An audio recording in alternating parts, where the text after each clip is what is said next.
The Empire burned 7 billion human lives. Humanity responded with Operation Annihilation.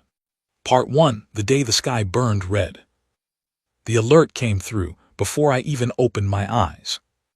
Not a soft chime, not a standard ping. It was the kind of sound that the ship's emergency system only produced when the world was ending, a flat, repeating tone that vibrated through the walls of my bunk like a second heartbeat. I was out of my cot and pulling on my jacket before my brain had fully caught up with my body. My name is Yale Davar, Commander, Unified Defense Corps, 3rd Patrol Division. At the time this story begins, I was 31 years old, stationed aboard the long-range patrol vessel Ardent, approximately 640 million kilometers from Earth, somewhere between the outer ring of Jupiter's moons and a dead stretch of space that no one had bothered to name yet. We were supposed to be out there for another 6 days, running routine checks on the relay stations that kept communication lines open between the inner colonies and the deep frontier. Boring work. The kind of work where the biggest danger is spilling coffee on a control panel. I reached the bridge in under a minute. The crew was already there, 7 people staring at screens with the kind of silence that tells you everything before anyone says a word. Navigator Owen Price turned to me first. His face was pale, not worried pale, not surprised pale. It was the face of a man who had just seen something that his mind was refusing to fully process. "Commander," he said, "we're receiving an automated distress signal. Origin Earth." I sat down in my chair and pulled up the feed. What I saw on that screen, I will carry for the rest of my life. The images were coming in fragmented, corrupted by distance, and the disruption of relay stations going offline one by one.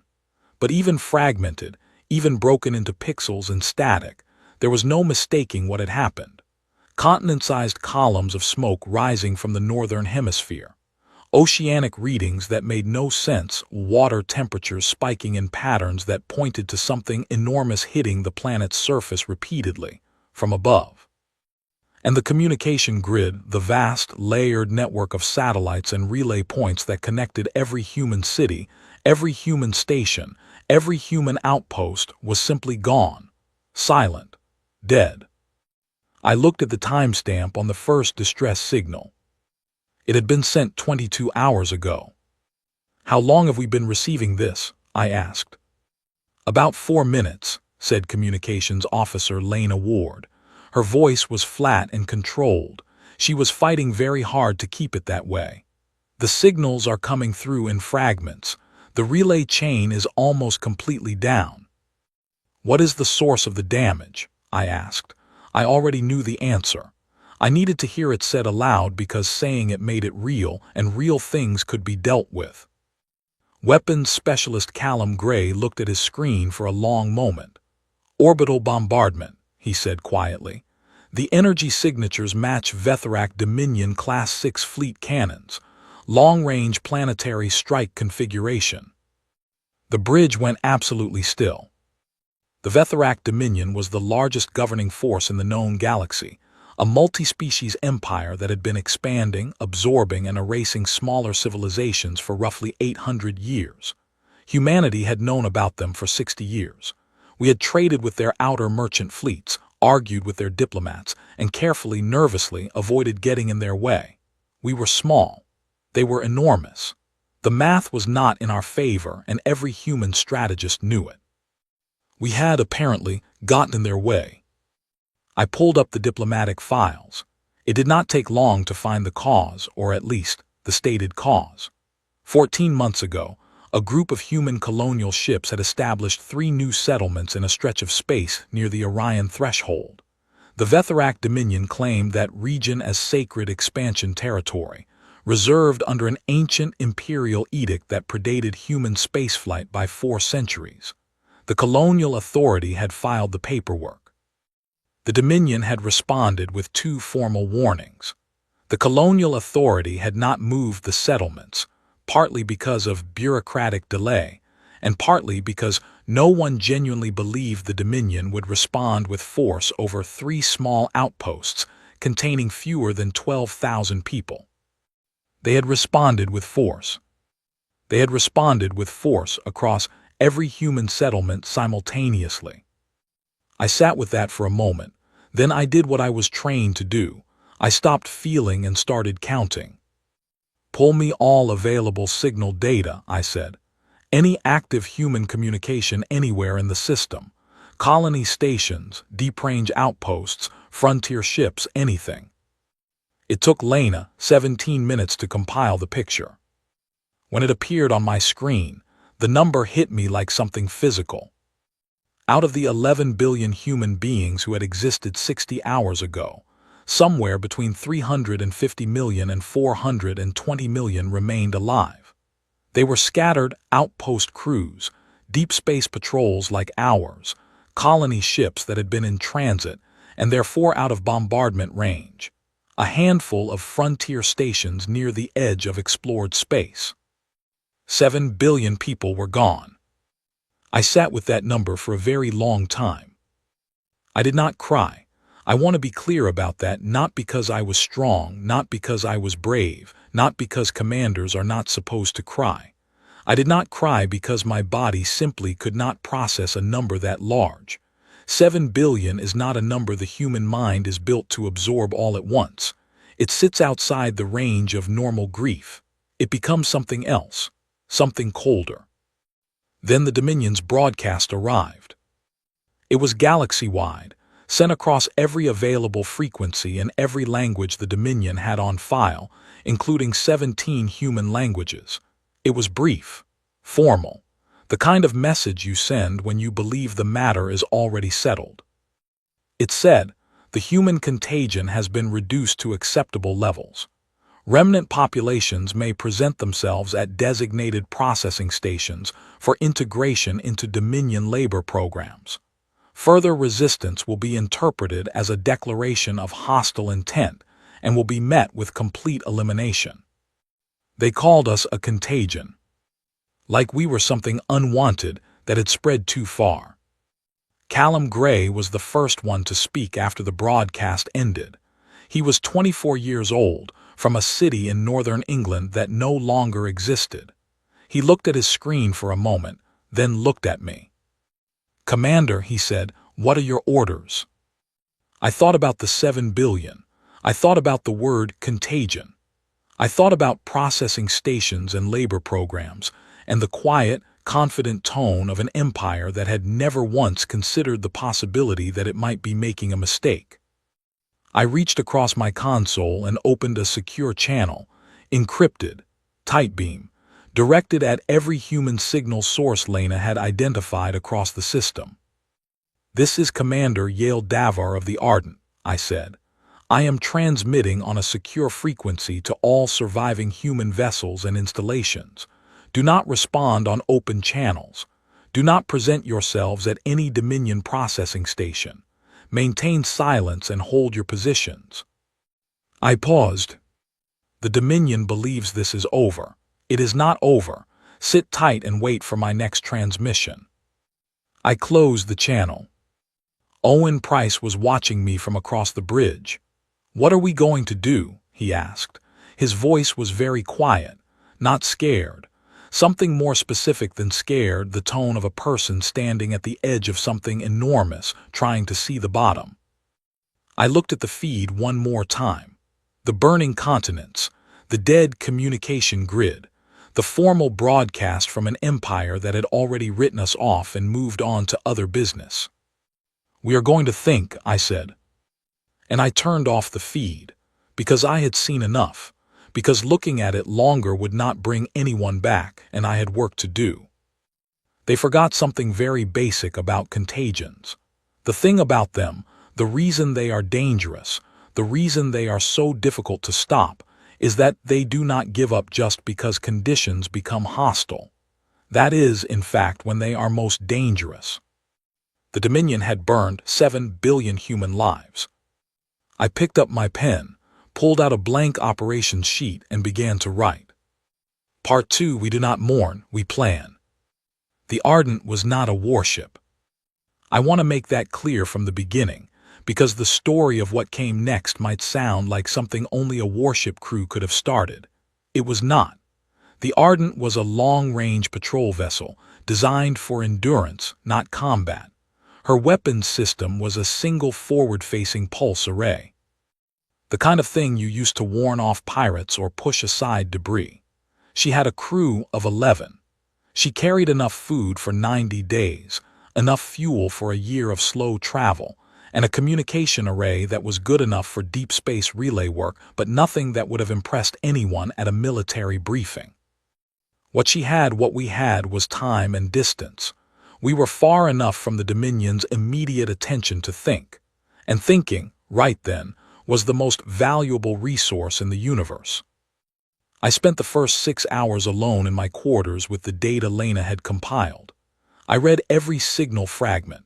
I mapped every surviving human position I could confirm. I built a picture on paper, not on a screen paper, because screens can be traced and paper cannot, of where we were, what we had, and what the Dominion thought it knew about us.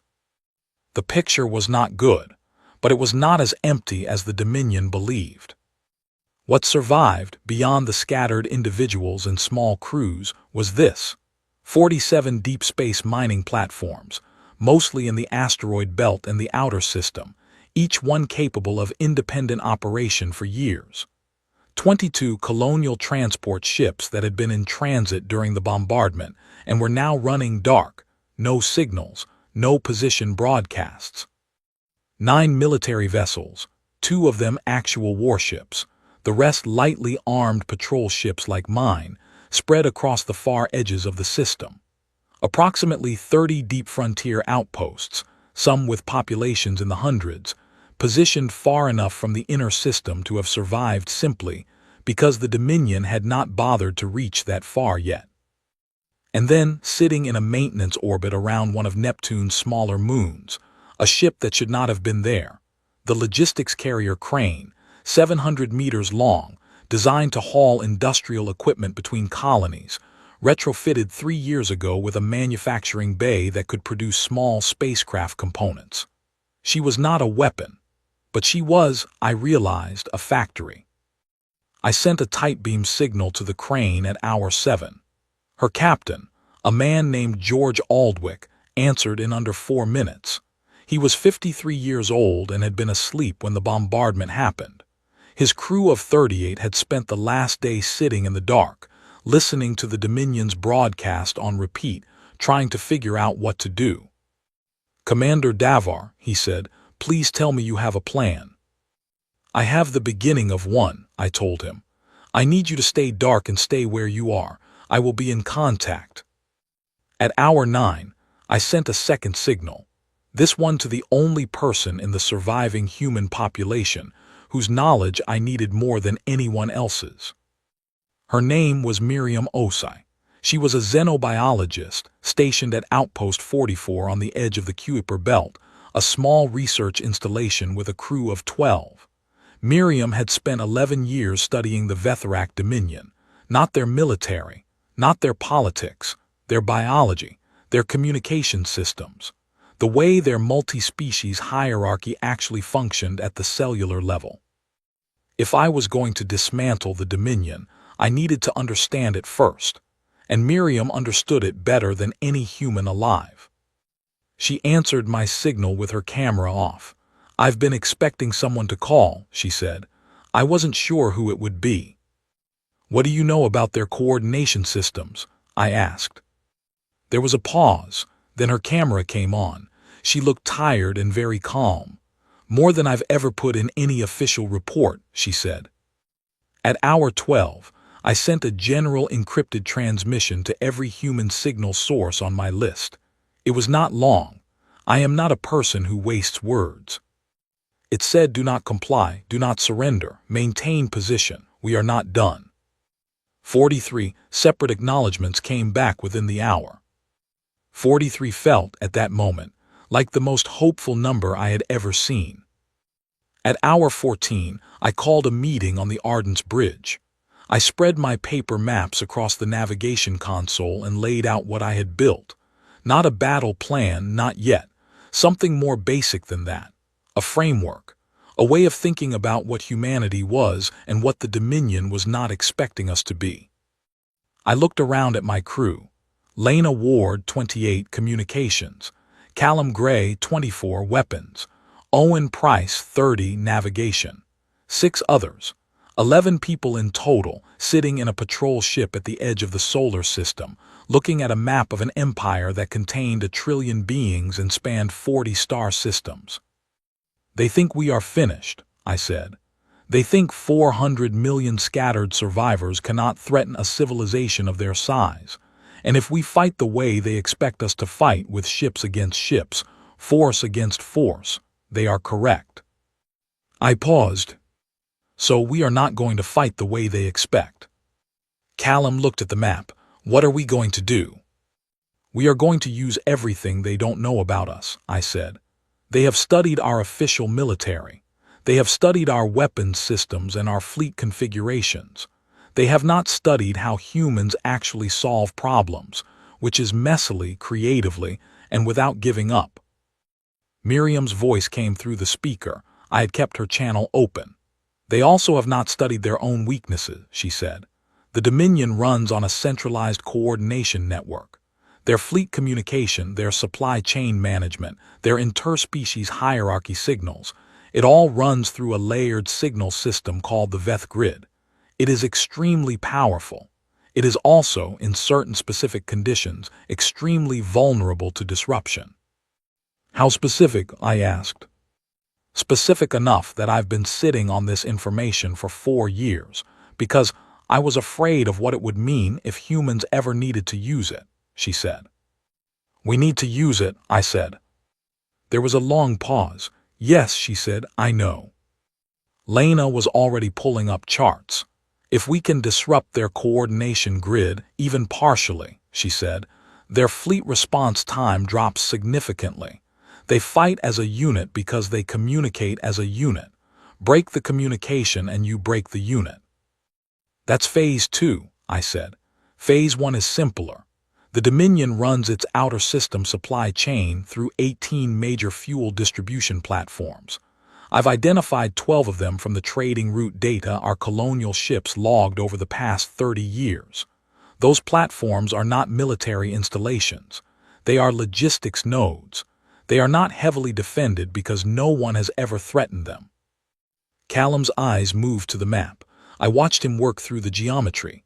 "We don't have the firepower to." "We don't need firepower," I said. "We have mining platforms, 47 of them. Each one carries enough industrial explosive charge to clear asteroid debris. What clears asteroid debris will certainly clear a logistics platform." The bridge was quiet for a moment. George Aldwick's voice came through the channel from the crane. He had been listening. "You want to use civilian mining equipment as a military weapon," he said. "I want to use what we have," I said. "The Dominion is expecting warships. We are going to send them something they have no category for." I looked at the map one more time. 18 supply platforms, 47 mining ships, 12 of those platforms within range. "They called us a contagion," I said. "They should have thought more carefully about what that word means." I started drawing lines on the paper. The plan had a shape now. It was rough and it was dangerous and it was built from borrowed parts and desperate math. But it was a plan. I named it Operation Annihilation that night, not out of anger, not out of grief. Out of precision, because that was exactly what it was going to be. I did not sleep. None of us did. We had too much work to do. 400 million people were out there in the dark, waiting for someone to tell them it was not over. I was going to make sure it was not over. The Dominion had made their move. They had done it with absolute confidence, absolute power, and absolute certainty that the outcome was already decided. They did not know us at all. Part 3, Ghost Fleet Rising. The Dominion did not see us coming. That is the part I want you to understand before anything else, not because it makes us sound clever, and not because I am proud of the deception. I want you to understand it because it tells you something important about the difference between power and awareness. The Dominion had power. Enormous, ancient, multi-system power. They had fleets and weapons and a communication network that spanned 40 star systems. They had 800 years of experience absorbing and dismantling civilizations that stood in their way. What they did not have was awareness. They had looked at humanity and seen a small, young species with limited range and basic technology. They had filed us under manageable threat and acted accordingly. And once they believed the problem was solved, they stopped paying attention. That was the space we moved through. In the third week after the broadcast, I had made contact with 43 separate human groups. By the end of the fifth week, that number had grown to 112. Ships, outposts, mining platforms, colony transports running dark in the outer system. They were all still out there, waiting, listening to my encrypted transmissions, holding their positions. I gave each group a simple set of instructions. Do not broadcast. Do not move without a signal from me. Do not engage any Dominion vessel directly. Stay dark and stay alive. And then I gave them something else. I gave them a purpose. Every group I contacted had something useful. The mining platforms had explosives and heavy equipment. The colony transports had food stores and manufacturing bays. Outpost 44 had Miriam Os and 11 years of Vetherac research. The Crane had George Aldwick and a production facility that was already, quietly, being converted to build something very specific. George had figured out what I needed before I told him. He was a smart man. He had read the plans I sent, run the numbers, and called me back 2 days later to say, I can build them, but I need raw materials and I need time. How much time? I asked. 6 weeks for the first batch, he said. After that, faster. You have 5, I said. Right, he said, and closed the channel. What George was building were small, unmanned delivery craft. Simple in design, barely more than a navigation system, a propulsion unit, and a payload bay. They were not weapons themselves. They were carriers. What they carried was determined by what target they were assigned to. For the fuel platforms, they carried charges from the mining ships. For the communication nodes, they carried the package Miriam had been working on since the second day. A specifically engineered signal disruptor designed to interface with the VethGrid's outer relay architecture. Not a weapon, not something that harmed living beings, just noise. Precise, targeted, structured noise that would make the Vetherac coordination signal fold in on itself like a radio caught between 2 competing frequencies. Miriam called it a ghost signal. It doesn't destroy anything, she told me. It just makes everything in range very, very confused. How long will the confusion last? I asked. For a standard Vetherac relay node, she said. 3 to 5 weeks before their technicians can isolate and clear it. That's enough, I said. The operation launched on a Tuesday. I know that sounds like an oddly ordinary detail, a Tuesday, but I remember it precisely because Lena made a comment about it that morning. She said, "We are about to start a war and it is a Tuesday." And Callum said, "Every significant human event happens on a Tuesday. I don't know why." And for about 4 seconds, all 11 of us laughed. And then we got back to work. The launch was coordinated across 7 separate locations. 11 mining platforms moved simultaneously to pre-assigned positions relative to 12 Dominion fuel distribution nodes.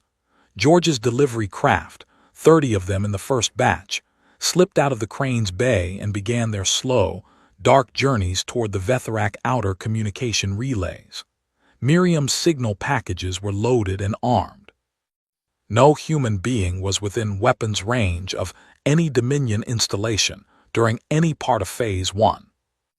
The fuel platforms detonated across a 4-hour window, not all at once, staggered, spread across the Dominion's outer supply chain in a pattern designed to maximize confusion about the source. 12 platforms, 12 simultaneous logistics crises, spread across enough distance that the Dominion's emergency response teams could not cover all of them at once. In the wreckage of each platform, buried in the debris field, was a small beacon. It transmitted a single repeating number. 7 billion. No explanation, no demands, no signature, just the number. I heard later, much later, through fragments of intercepted Dominion communication, that the Vethrak High Command's initial response was to assume a malfunction. Platforms did not simply explode. There was no fleet movement detected, no known weapon signature, no logical actor identified. The very absence of an obvious enemy was, to them, more unsettling than the explosions themselves. By the time they had ruled out malfunction and begun looking for an external cause, the ghost signals had reached the outer communication relays. The Vethgrid did not go dark. That would have been too obvious, too dramatic. It did something more disorienting. It went uncertain. Signals arrived at the wrong times. Coordination packets were delivered out of sequence. The multi-species fleet divisions that normally operated in tight, precise choreography began experiencing small delays, nothing catastrophic at first, just enough friction to make every action take longer than expected. The kind of friction that compounds. Miriam had described it to me once as, imagine waking up and finding that your sense of time is slightly off. Every clock in your house is running at a different speed. Nothing is wrong enough to fix, but everything is wrong enough to notice. In week 3, a young man named Callum Gray was standing at his console when an intercepted Dominion broadcast came through. It was an internal signal, not meant for outside reception. One of the relay disruptions had bent the signal outward. It was from a Vethrak fleet coordination officer to his superior command. The translation software took 11 minutes to process it. When the translation appeared on screen, Callum read it quietly to the rest of the bridge. The officer was asking his commander what had attacked them. He had no answer. The official report listed the cause of the fuel platform losses as unknown external event. The communication relay disruptions were listed as unexplained technical degradation. The Dominion, in other words, had not yet identified us as the cause. They knew something was happening. They did not know what it was. Callum looked up from the screen. They don't know it's us, he said. No, I said. They think the problem is somewhere inside their own system. Lena turned from her console. That's terrifying for them, she said. An enemy outside your borders is a problem with a solution. A problem inside your own system. That's a different kind of fear. I nodded, good. In week 4, something unexpected happened, something I had not planned for, but that changed the shape of everything that followed. A relay outpost near the edge of the Vethrak Dominion's second expansion arm was not a communication node. It was a holding station, a facility where the Dominion kept populations of non-Vethrak species who had been absorbed into the Empire and assigned to various labor functions. It was, in simple terms, a prison that did not call itself a prison. George's delivery craft, navigating on a route that had been mapped from old trading data, passed close enough to the station that its passive sensors picked up life sign readings. George flagged it in his log and sent me the data. I looked at it for a long time. I had not planned to liberate anyone. I had planned a surgical, unmanned operation that minimized risk to the surviving human population. Adding a crewed mission to the plan meant adding exposure, and exposure meant danger. I called a meeting. Owen Price, who was the quietest member of my crew and who almost never volunteered an opinion, spoke first. They are prisoners, he said. If we leave them and the Dominion finds out we were in that area, those people will be the ones who pay for it. That was the argument, simple and complete. I looked around the bridge. No one disagreed. The mission went to a 4-person team in the Arden's only small landing craft, a utility shuttle not much bigger than a family vehicle. I did not send Callum, who was too valuable to risk. I sent Lena, because she spoke the most languages and could manage communication. I sent 2 crew members who had previous EVA experience. And I sent myself, because I was not willing to ask anyone to go somewhere I would not go. The station was lightly staffed. The Dominion had not seen a reason to guard it heavily. No one had ever attempted to free any of its population before. We docked at a maintenance port, cut our way through 2 internal barriers with mining equipment, and reached the central holding section in under 20 minutes. There were 3 species inside. The Shar, a tall, gray-skinned people from a system 4 light years from the Dominion's core. The Molendi, who were smaller and moved in groups and communicated by a combination of sound and color shift. And the Creel, who were the most numerous, a quiet, careful people who had been in Dominion custody for 60 years. The Creel elder who met us at the cell block door looked at me for a long moment. I do not know what she saw. I know what she said.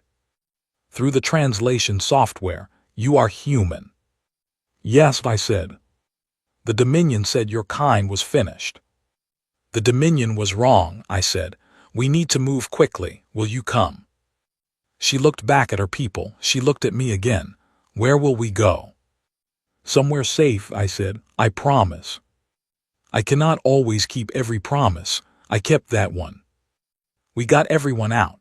112 individuals across 3 species, loaded into the crane in shifts over the following 72 hours. George made room. He always made room. What happened next was not something I engineered. It was something that simply grew from the act of keeping that promise. The Creel elder's name was something my translation software rendered as a long, multi-tone sound. She told me I could call her anything simple, so I called her Elder and she accepted that. Within a week of being aboard the crane, she came to me with information. She had been inside the Dominion's administrative network for 60 years.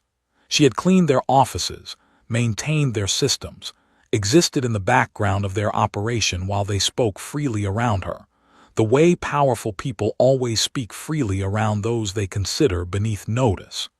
She knew the layout of their command infrastructure in ways that no human intelligence report had ever captured.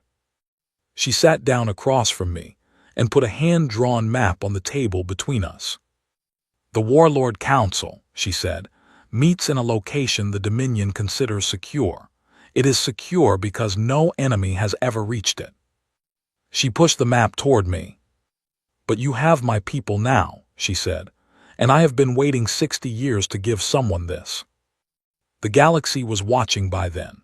I had heard from Miriam that signals were circulating in non-Dominion space, species who monitored the Veth grid disruptions and the fuel platform losses, piecing together a picture of something happening that did not fit any known pattern. They were not ready to act. They were not ready to stand against the Dominion openly, but they were watching. And for the first time in the history of the known galaxy, the Vetherac Dominion held an emergency session of the High Command to discuss an enemy they could not identify, could not locate, and could not stop. We were 400 million people with mining ships and a factory boat and a xenobiologist and a map drawn from memory by a 60-year prisoner. And we were just getting started. Part 4, The Weight of 7 Billion. I did not sleep on the night that Erasure Fleet Alpha found Outpost 31. I want to tell this part carefully because it is the part where the story could have gone wrong. Not militarily, I mean morally. And the moral decisions you make in a war are the ones you have to live with after it ends. Outpost 31 was a deep frontier installation, roughly 18 light hours from the outer edge of the solar system. It had a population of 4,300 people, miners, engineers, a medical team, a small group of researchers and their families. It was one of the installations I had contacted in the first week. Their station commander, a man named Alan Birch, had acknowledged my transmission and gone dark exactly as instructed. He had done everything right. The Erasure fleet found them anyway. I do not know how. I still do not know with certainty whether it was a signal error on their end or a new Dominion tracking technology or simply bad luck. The Dominion had deployed the Erasure fleet, an old but powerful rapid response system designed specifically to locate and destroy surviving hostile populations, 3 weeks after the fuel platform attacks. I had known it was out there. I had been tracking its general movement patterns through fragments of intercepted signals. I had not moved fast enough. The transmission from Outpost 31 lasted 49 seconds before it cut out. Alan Birch's voice was very calm. He said, "Commander Davar, Erasure Fleet is in range. We are unable to evacuate. Please continue the operation." Then static. 4,300 people. I sat with it the way I had sat with the original number. Cold and still and trying to stay inside the part of my brain that could still think, because the other part, the part that understood what 4,300 individual lives meant, 4,300 people who had gone dark as instructed, who had trusted my plan, who had done everything right, that part would not help anyone. Callum Gray sat across from me at the planning table. He had not spoken in 2 hours. He was 24 years old. He had lost his city. He had just lost 4,300 more people. "Is the plan still working?" he asked. "Yes," I said. "Then we keep going," he said, not a question. I nodded. But something had shifted. I felt it shift and I could not ignore it, because ignoring it would have been the beginning of something I did not want to become. The Elder had given me a map. Miriam had given me a method. George had given me the tools. And somewhere in the architecture of Operation Annihilation's final phase, the piece I had been building toward from the beginning, there was a decision I had been avoiding. The Warlord Council met in a facility on the Dominion's capital planet, in a city whose name translated roughly to the permanent seat. The facility was deep inside a planetary defense grid, a shield system that, if activated, could repel an orbital strike from a Class 6 fleet. It had never been turned off in recorded history. There was no conventional military force in the known galaxy that could breach it. But the Elder's map did not show me the military approach. It showed me the maintenance corridors, the service tunnels that ran under the shield grid's power architecture, the access points that the Dominion's administrative staff used every day, because shields require constant maintenance, and maintenance requires access. And access means there is always a door. To use that door, I needed to drop a section of the shield temporarily. To drop the section, I needed to hit a specific relay point on the planet's outer atmospheric layer with a focused electromagnetic pulse. The pulse itself would not harm the planet's surface. It would create a 40-minute window in one section of the shield. That was the plan. The problem, the part I had been sitting with for 2 weeks, turning over in my mind in the small hours of each night, was that the relay point sat in the upper atmosphere above a populated region. The pulse would have no direct effect on the population, but dropping that shield section, even for 40 minutes, exposed 300 million Vethrak civilians to potential orbital risk during the window. I was not planning to strike from orbit during the window. My team would be going in through the maintenance access, but a 40-minute shield gap above a civilian population meant that if anything went wrong, if the timeline slipped, if a crew member was captured or a signal was intercepted, and the Dominion realized what was happening and moved their own fleet assets in a panic, then 300 million people were at risk, and the decision that put them at risk was mine. I called a planning session. The full council, that was what we were calling it now, the 13 people who made up the core of the operation. Admiral Warren Torres was the former commanding officer of one of the 2 surviving human warships. He was 61 years old. He had fought in 3 border conflicts before the bombardment. He was the most experienced military mind I had access to, and he was as close to a peer as I had in this operation. He looked at the plan for a long time, then he looked at me. "We strike," he said. "The window is the window. The civilians are not our responsibility." "They are beings with lives," I said. "The Dominion bombed Earth," he said. 7 billion people." "I know," I said. I am holding all 7 billion of them every time I make a decision. That is exactly why I will not do to 300 million others what was done to us." Tors was quiet for a moment. Then he said, "The operation becomes significantly harder if you don't use the window." "I know," I said. Miriam was on the communication channel from Outpost 44, where she had relocated to work closer to a captured Vethorak communication array. "The Warlord Council," she said, "made the decision to bomb Earth. The Council is 11 beings. The civilian population of the capital planet had no vote and no knowledge. The Dominion is a caste empire. The lower populations are not consulted on military action." "I know that too," I said.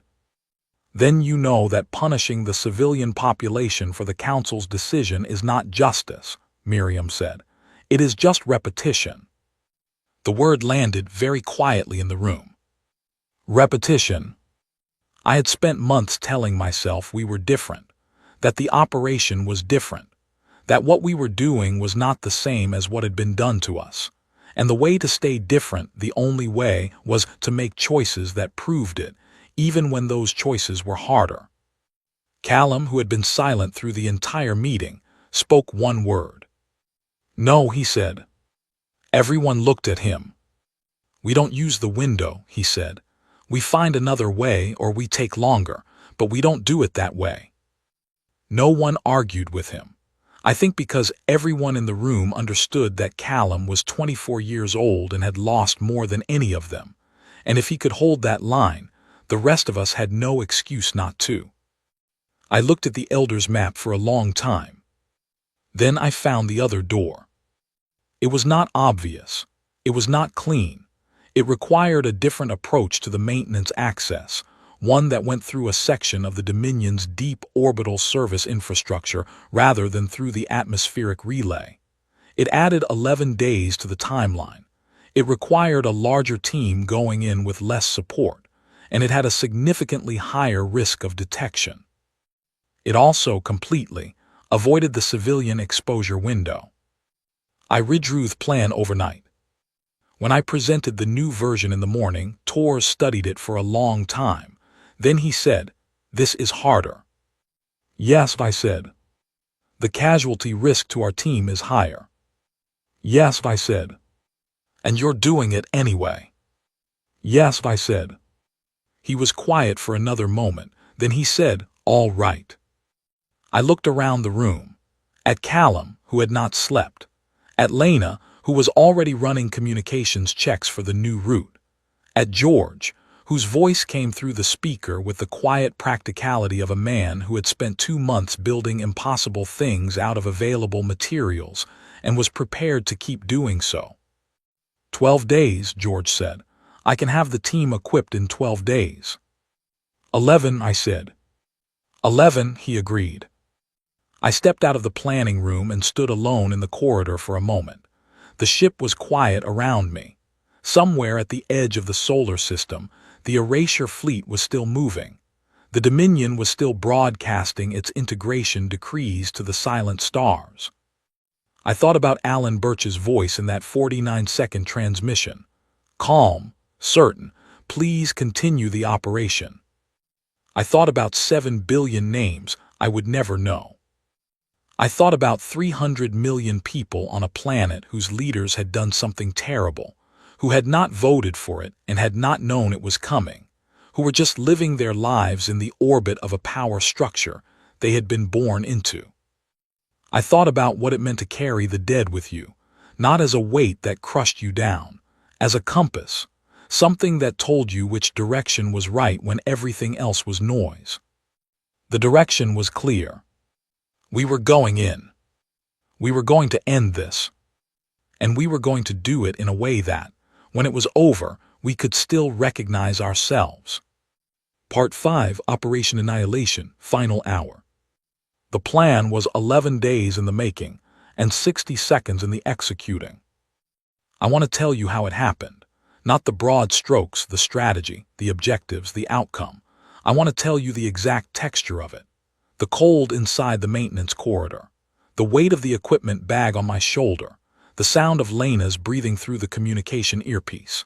The way the elder walked directly behind me without making a sound, because 60 years of moving quietly through a building that was not yours teaches you things that no amount of training can replicate. But I am getting ahead of myself. The 11 days before were not quiet days. We had not stopped the operation's other threads while we rebuilt the final phase. George's delivery craft were still running their routes. Miriam's ghost signals were still threading through the Veth grid. In the outer system, the surviving human ships were maintaining their silence and holding their positions, receiving my encrypted transmissions every 48 hours, brief, factual, and always ending the same way. Hold your position. We are not done. On day 4 of the 11, something happened that I had hoped for but not expected.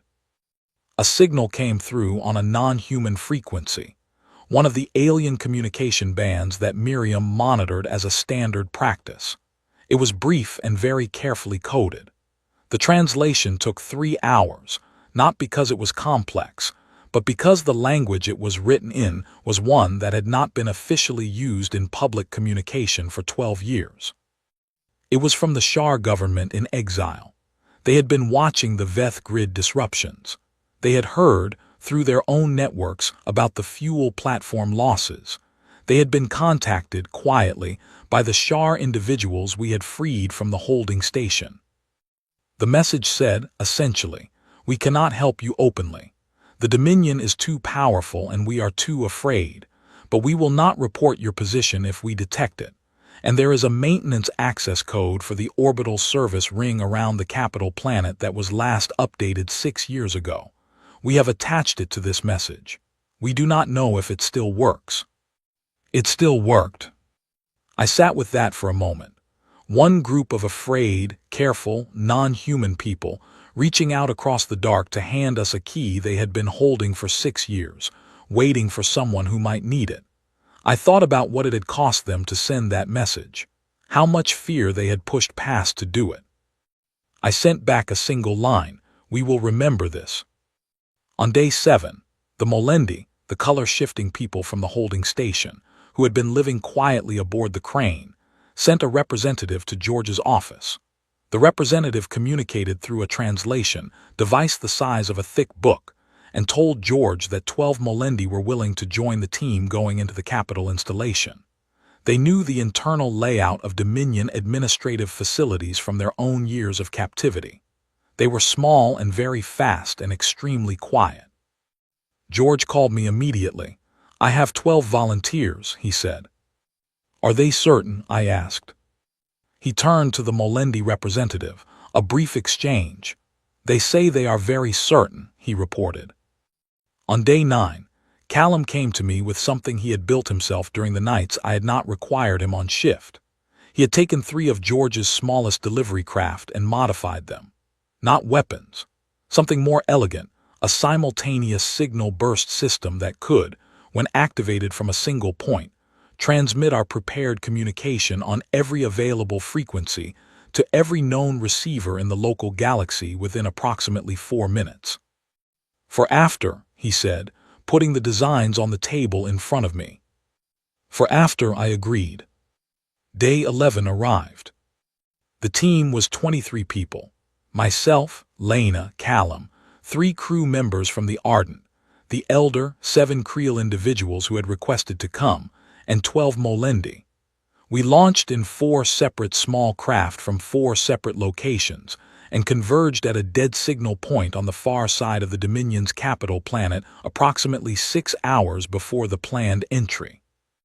Warren Torres, aboard the warship Constancy, held position with the rest of the fleet, 18 vessels in total, ranging from George's crane to 2 genuine warships to a collection of retrofitted freighters that would not have looked intimidating to anyone. They were there not to fight, but to respond, and to witness. The Shar access code worked on the 3rd attempt. The orbital service ring's maintenance hatch opened inward, silently, into a corridor lit by the faint blue operational lighting of a facility that was fully active but not expecting visitors. The Elder moved forward, and I followed her. She knew every junction. She had told me later she had walked these corridors in her mind every night for 30 years, mapping and remapping until the path was as familiar as her own hands. She moved without hesitation, and we moved with her. The 12 Molendi went ahead in pairs, moving through the corridor system with a speed and silence that I could not match and did not try to match. They cleared each section and sent a color pulse signal back, green for clear, before we advanced. Not a single alarm was triggered. Lena was managing the communication thread the entire time. Her voice in my earpiece a steady, quiet presence. Outer ring clear, inner ring approaching. 14 minutes to primary objective. I want to tell you about the weight of those 14 minutes. Not fear, exactly. There was not much room for fear because there was too much to track, too many variables to hold. It was more like a very particular kind of focus. The kind that narrows the world down to the next step, the next junction, the next color pulse from a Molendi at the edge of sight. Callum was beside me. He had not spoken since we entered the facility. He was carrying a signal device in his left hand and had not let go of it once since we boarded the shuttle. The primary objective was a chamber on the facility's third internal level, the High Council meeting room. The council met on a fixed schedule. Miriam had confirmed this from signal intercepts. And on this day, at this hour, they were in session. They were in session because we had made sure they would be. For the past 4 days, we had fed carefully constructed false signal traffic through the Vethgrid fragments, traffic that suggested a new human fleet was massing near the Orion threshold, threatening the very region the Dominion had destroyed 7 billion people to protect. The Council had convened to respond to the threat. The threat was us, but not in the way they thought. We reached the outer door of the chamber at the 12-minute mark. The elder put her hand on the door panel. She looked at me. "You should go first," she said. "I have waited 60 years. I can wait 12 more seconds." I went first. The council chamber was large and circular. 11 beings sat at a curved table, 9 Vetharak, one from a species I did not recognize, one who was the Dominion's chief administrative liaison, a position held by a non-Vetharak as a formality of inclusion that fooled no one. The 9 Vetharak were the Warlord Council, the ones who had made the decision. The room went completely still when I walked through the door. The High Warlord, I had studied his image from intercepted records, sat at the center of the table. He was older than I had expected. 7 feet tall, silver-plated carapace, 6 eyes that caught the light in a way that was deeply unnerving. He was looking at me with the particular expression of a being who has just encountered something that does not fit inside any category he possesses. I stood there for a moment and let him look. "You are human," he said. The translation came through the earpiece Miriam had patched remotely into my equipment. "Yes," I said. "There are no humans," he said. The problem was resolved. "There are approximately 400 million humans," I said, "and you have been at war with them for the past 2 months without knowing it. The fuel platforms were us. The Vethgrid disruptions were us. The holding station liberation was us. This is us." The warlord was quiet for a moment. Around the table, the other council members were very still. "What do you want?" he asked. It was such an old question. The first thing any power asks when it realizes it has been caught off guard, "What do you want?" Because the assumption behind the question is that everything has a price, that everyone, at the bottom of any action, is after something that can be bargained with. "Accountability," I said, "for 7 billion lives." He looked at me for a moment. "You cannot defeat this empire," he said. "You have disrupted our logistics. You have created temporary communications issues. You have achieved nothing permanent." "I have achieved this room," I said, "and I have achieved the past 2 months. In 2 months, 400 million people with no dedicated military force have repeatedly penetrated your infrastructure, disrupted your communications, freed prisoners from your facilities, and walked into your most secure installation without triggering a single alarm. I looked around the table. The question is not whether we can defeat you. The question is what you think is going to happen over the next 2 years if you do not resolve this now. The warlord looked at me. I looked at him. The species you freed, he said slowly, from the holding station. Yes. They have been sharing information. Yes. You have allies among the border systems. Growing ones, I said, quietly, because they have been waiting for someone to demonstrate that you can be touched. We have demonstrated that. The room was very quiet.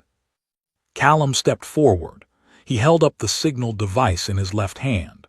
This transmits a full record of this conversation and everything that led to it to every available receiver in the local galaxy, he said. It is set on a 7-minute delay. At the end of 7 minutes, if Commander Davar does not enter a deactivation code, it transmits.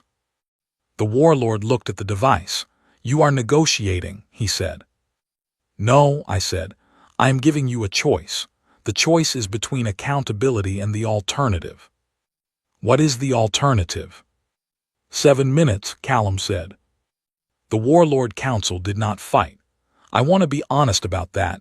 The story might sound more dramatic if they did, if there was a confrontation of force. But they did not fight. They were 11 beings sitting in a room with 23 people who had just proven, comprehensively, that the Dominion's defenses had not been enough. And outside, in orbit, the full picture of the human operation was being transmitted to them in real time by Lena, the fleet positions, the infrastructure losses, the Veth grid state, the growing list of non-Dominion species who had been observing and quietly communicating with us. The math was not the same math as before. The Dominion was still larger, but the question was no longer about size.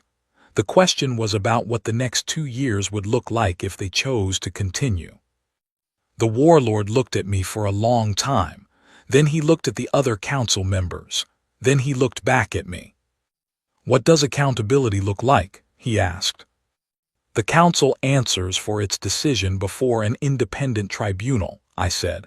Not human-run, not Dominion-run. The neutral systems in the border region have been waiting for something like this for a long time. Give them the jurisdiction. You are asking us to surrender governance. I am asking the Council, 11 beings, to answer for a specific decision. The Dominion as a structure continues. It simply continues without the capacity to make that specific kind of decision again, ever, without consequences. I leaned forward slightly.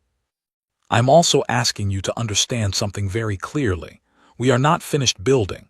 Every week, George Aldwick is producing more delivery craft. Every week, Miriam Osa is developing new interference methodologies. Every week, 400 million human beings are getting more organized and more prepared, because that is what humans do. We get better at problems the longer we work on them. We are 2 months into this. We are just starting. The 7-minute timer was at 4 minutes and 30 seconds when the High Warlord spoke. We will discuss the tribunal, he said. Callum entered the deactivation code. What followed was not quick. Nothing that comes after a moment like that is quick. The negotiation took months. The tribunal process took longer.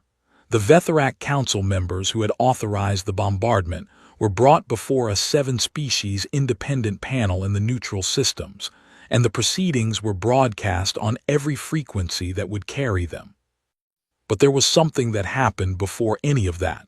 Something I had not planned, but that became, in my mind, the center of everything. On the day after the council meeting, I sent a signal, not to the Dominion, not to the surviving human ships, to Callum's transmission system. It was a list. 7 billion names.